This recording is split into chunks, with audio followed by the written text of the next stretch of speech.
नमस्ते दोस्तों, आज फिर एक नई कहानी के साथ।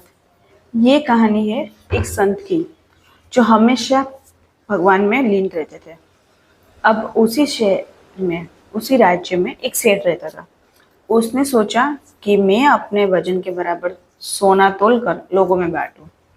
तो उसने ऐसा ही किया। एक दो बार तो सोना तोल के सबको बांटा। फिर उन्होंने पूछा अपने मंत्रियों से कि कोई रह तो नहीं गया। तो उन्होंने कहा वो एक संत रह गए हैं। तो कि ऐसा कैसा हो सकता है कि उन्हें सोना लेने नहीं आना है, क्योंकि उन्हें सोना में दिलचस्पी नहीं है।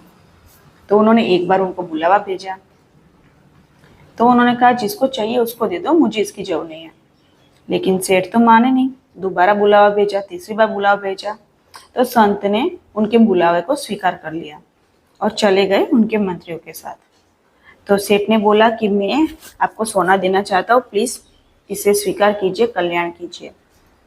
तो क्या ठीक है, तुम मुझे सोना देना चाहते हो तो मुझे तुम्हारे वजन के बराबर नहीं, मुझे मैं जिसके बराबर मांगता हूँ उसके बराबर दीजिए। तो ठीक है। तो उन्होंने तुलसी का पत्ता लिया। तुलसी के पत्ते पर खाली राम का रा लिखा और उसे एक तराजू के एक पन्ने में रख दिया। अब वो तराजू उसके लिए छोटा पड़ गया। दूसरा तराजू मंगाया तो वो भी छोटा पड़ गया। यानी उसका पूरा सोना आ गया, लेकिन वो उसके बराबरी नहीं कर पाया। तो उसे सेठ को अपनी भूल समझाई। वो लज्जित हो गया क्योंकि वो अहंकार में सोना दे रहा था।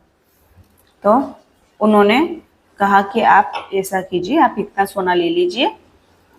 तो संत ने कहा मुझे तो सोने की जरूरत नहीं है। आपको पता चल ही गया है कि राम नाम से बड़ा कोई धन नहीं है। तो मुझे इस सोने की कोई जरूरत नहीं है, जो इसके तुलना मात्र में भी कुछ भी नहीं है। तो मतलब कि यही कहानी का सार है कि हमें हमेशा राम नाम का जप करना चाहिए और जो ये अहंकार, क्रोध, ये सब चीजें हैं उससे दूर रहना चाहिए। अगर कहानी अच्छी लगे तो प्लीज लाइक एंड सब्सक्राइब कीजिए। Thank you.